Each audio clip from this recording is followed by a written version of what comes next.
Welcome and welcome back to BG Dressmaking Patterns, and in today's video I'll be showing you how to make this really simple midi length half circle skirt. It's very beginner friendly and it's something that anyone could make.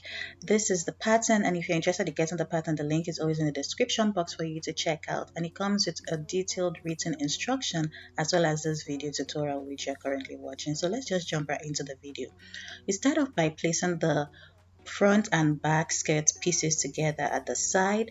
I usually prefer to baste it because it's just easier and prevents it from moving around when I sew than pinning, but if pinning is your preference, then that is totally fine.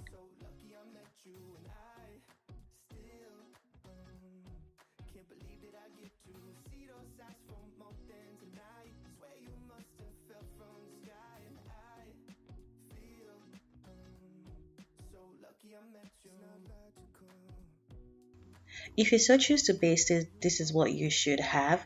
Then you go ahead to sew using a 1/2 inch seam allowance. There's always a seam allowance included in all my sewing pattern unless stated otherwise. So after sewing the sides, it's time for you to pin the waistband to the skirt. So you're going to pin the center first, making sure you align the notches, then you pin the rest down. And when you're pinning, you make sure you have the right side of the waistband facing the right side of the skirt piece.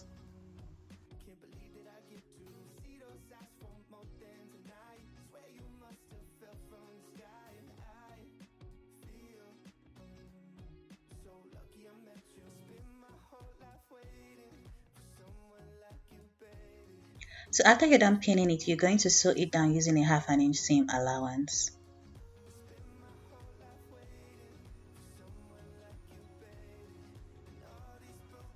So now it is time for us to insert the zip, but prior to us doing that, what I like to do is I like to iron the teeth out just to make it easier to get into the corner when sewing the zip. But this part is totally optional.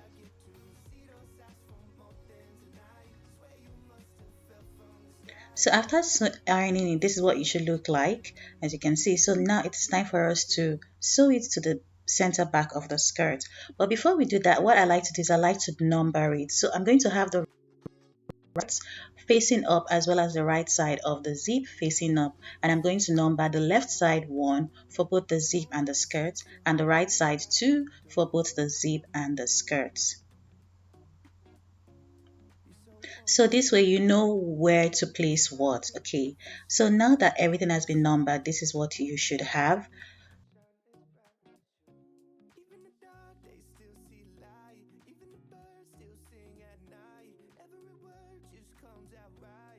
So as you can see, the right side of the skirt and the zip are facing upwards. So now you would want to place the right side of the zip facing the right side of the skirt, having the teeth away from the center back. Okay, so after you're done doing that, you can either decide to baste or pin, but I would honestly recommend basting because basting basically prevents the zip from moving when you start sewing. And always remember to have the teeth of the zip facing away from the raw edge of the skirt.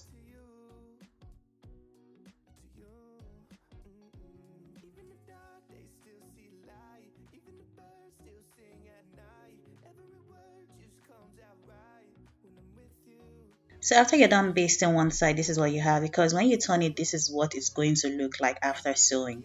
So now it is time for you to baste the other side. So watch the video closely as I do that. So you're also going to want to have the teeth of the other side facing away from the raw edge of the skirt when basting or pinning. So after done basting, this is what you'll have. So now it's time to go sew it down in your sewing machine. So for this, I'm using an invisible zipper presser foot, and it just works fine for me. So after I am done doing that, this is what you'll have. As you can see, it is neatly closed up. Okay, so now that we are done sewing up the zip, it is time to close up the center back skirt. So what you're going to do is to turn this wrong sides out.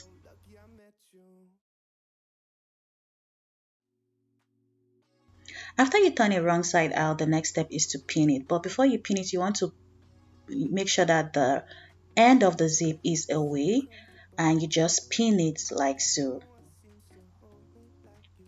When pinning, you want to make sure you pin as close as possible to where the zip, the stitching of the zip ends, so that you take it up from there. You don't want to leave any gap um, in the sewing, okay?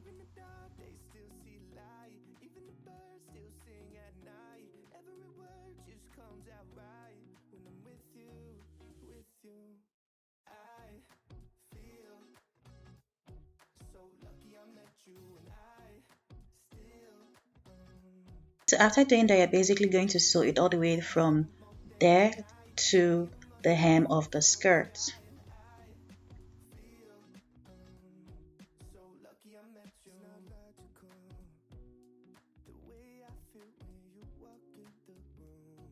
So now that that is done, the next step is to fuse an interface into the facing of the waistband. So you're going to put that at the center of the waistband like you can see me do, so there would be no interfacing at the raw edges or the seam allowance of the waistband or the facing of the waistband.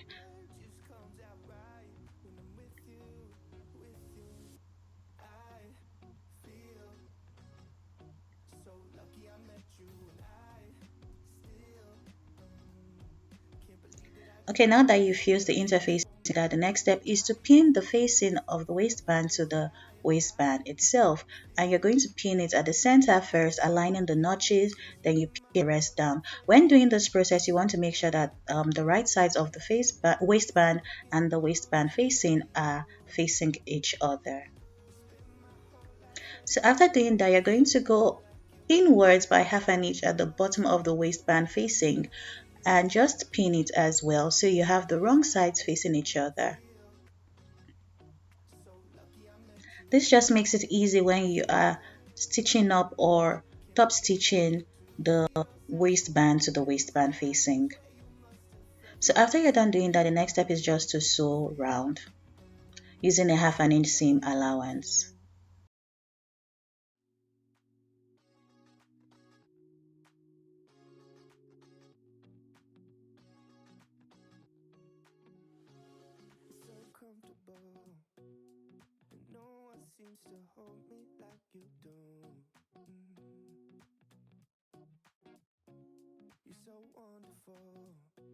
After you're done doing that, you're just going to trim off the excess fabric or the excess seam allowance. And this part is optional, but I just prefer it because it prevents from having the bulkiness inside. So now that that is out of the way, you're going to turn this having the right side of the facing outside now. And you're just going to repeat the same step to the other edge of the waistband. You could also use like a round edge to poke the edge, but either one is fine. So after doing that, the next step is to iron your piece. You always want to make sure that you press your work as you go.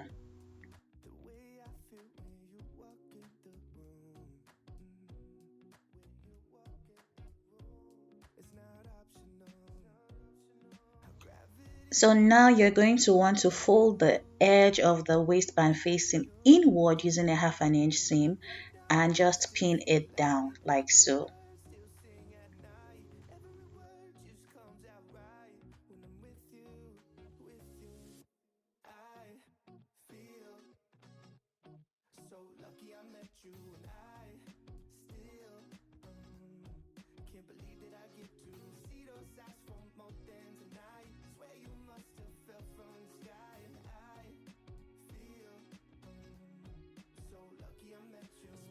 So now that you're done pinning, the next step is to top stitch. So you could either decide to top stitch or stitch in a ditch. So basically stitching in a ditch is stitching where the seam line is at. Okay, so that way it makes the stitch invisible.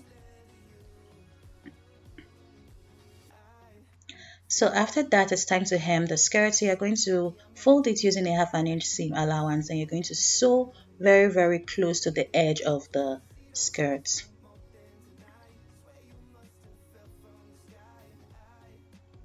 After you're done doing that, you're just going to trim off the excess fabric and you're going to trim as close as possible to the stitch.